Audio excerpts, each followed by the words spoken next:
विनम्र प्रणाम. आजच्या एपिसोडचं नाव आहे हिमालयाचे आशीर्वाद.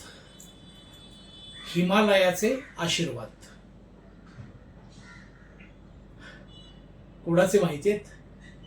स्वर भास्कर, स्वर सम्राट, भारतरत्न पंडित भीमसेनजी जोशी.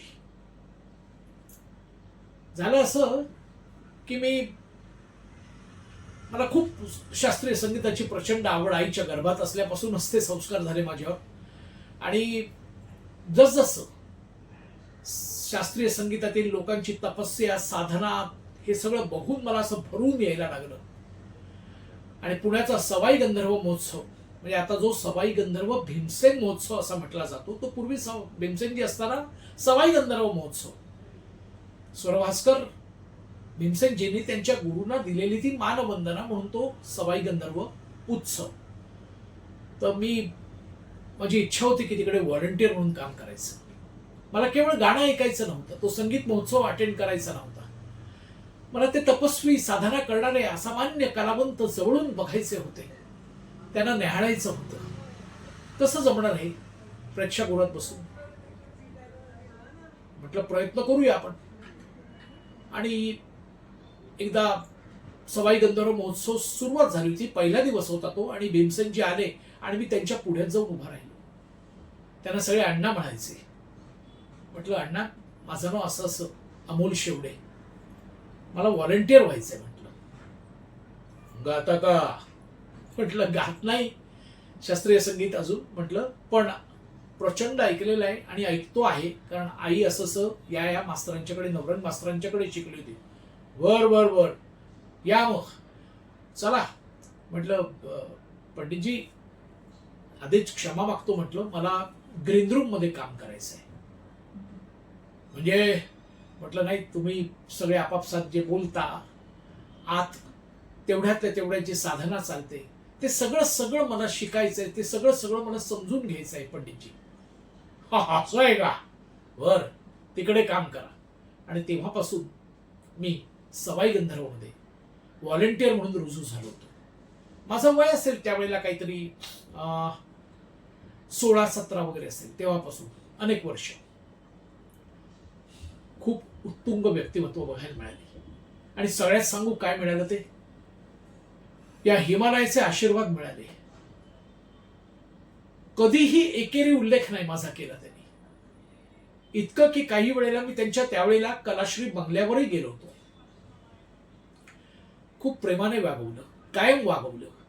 माझे काही विद्यार्थी, म्हणजे मी आर्मीच्या वातावरणात घडवले, त्यांना काही ना इच्छा होती, त्यातले काही गायचे, तर त्यांना भेटायची इच्छा होती भीमसेनजीला. आणि ते अचानक असं काहीतरी ठरायचं. मी म्हटलं चला.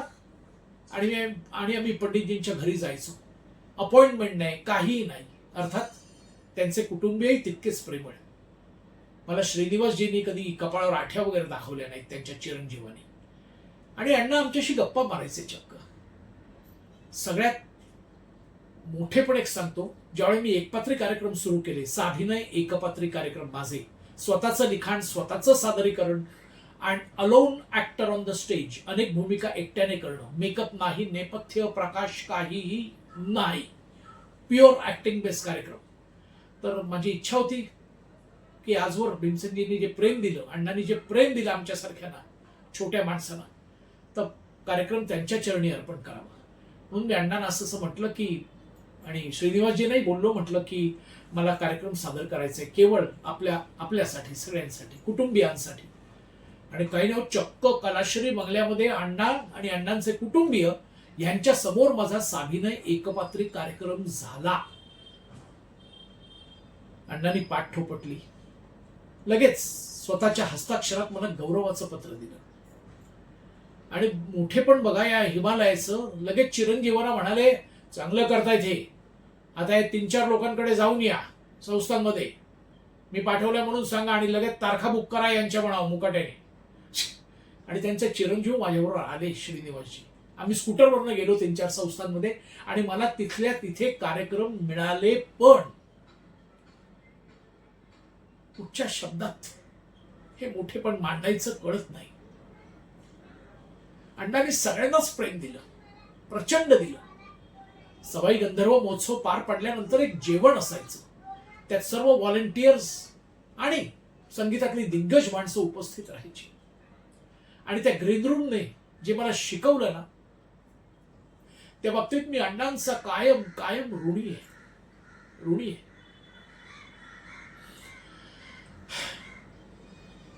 काही प्रसंग तर इतके वेगळे आहेत. एका मोठ्या गायकासाठी हा हिमालय तानपुरा लावून द्यायचा, स्वतः तानपुरे लावायचे.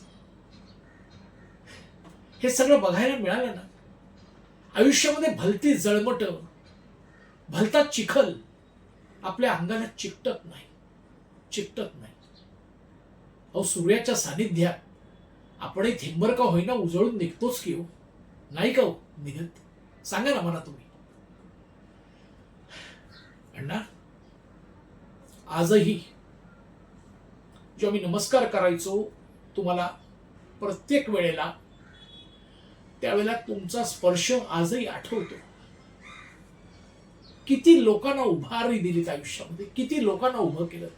आणि दानत अण्णांची प्रचंड दानत, त्याचे तर अनेक किस्से आहेत. अण्णा, त्यानंतर आस्तागायत 900च्या वर कार्यक्रम मी एक पात्रीचे केलेत अण्णा. आणि दरवेळेला स्टेजवर चढण्याच्या अगोदर माझे आई वडील आणि तुमचे आशीर्वाद आणि माझ्या मनोदैवताचे पु ल देशपांडे हे मी परत एकदा त्याचं स्मरण करतो, उपभोगतो ते आशीर्वाद, आणि मगच मी स्टेजवर चढतो. अण्णा, तुमच्यासारख्या हिमालयाचे आशीर्वाद लाभले ना, ही माझी प्रचंड पुण्याई असेल किंवा माझी कमाई तर नक्कीच आहे अण्णा. तुमची कमतरता आजही प्रचंड जाणवते अण्णा. एका क्षणात मी म्हणतो काय, लगेच तुम्ही म्हणता कार्यक्रम करायला या काय, आणि परत एकेरी नाही या, आणि नंतर पाठ ठोपटता. घरादारांनी परत प्रेम केलं माझ्यावर. अशी हिमालयाची नुसती साधी झुळूक जरी आपल्याला मिळाली ना, आपल्याला, तुम्हाला सांगतो प्रचंड आनंद होतो. माझी आजच्या तमाम भारतातल्या जनतेला, महाराष्ट्रातल्या जनतेला सांगणं आहे की बघा, खूप उत्तुंग व्यक्तिमत्वांच्या जवळ जा हो, ते खूप प्रेम देतात.